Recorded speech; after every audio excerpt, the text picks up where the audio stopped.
Breaking news ये है कि पेशावर हाई कोर्ट ने वीडियो एप्लीकेशन टिकटॉक से पाबंदी हटाने का आर्डर जारी कर दिया है। अदालत ने Pakistan telecommunication authority PTA को हदायत की है कि वो फहश मवाद हटाने के लिए इकदाम करे। समाअत के दौरान चीफ जस्टिस ने कहा कि अच्छे और बुरे में तफरीक करने का निज़ाम होना चाहिए। अगर PTA इस हवाले से एक्शन लेगी तो ऐसी वीडियोज़ अपलोड नहीं हुआ करेंगी। अदालत ने PTA को गैर अखलाकी मवाद रखने के लिए मज़ीद इक़दाम करने का हुक्म दिया। अदालत ने कहा कि टिकटॉक पर गैर अखलाकी मवाद अपलोड नहीं होना चाहिए। चीफ जस्टिस कैसर रशीद खान ने DG से सवाल किया कि अब तक क्या एक्शन लिया गया है।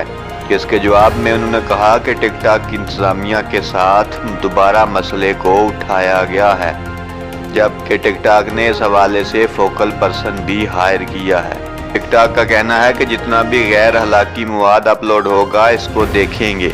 याद रहे कि 11 मार्च 2021 को पेशावर हाई कोर्ट ने ही टिकटॉक पर पाबंदी लगाई थी और अब एक लार्जर बेंच ने इस पाबंदी को ख़त्म किया है।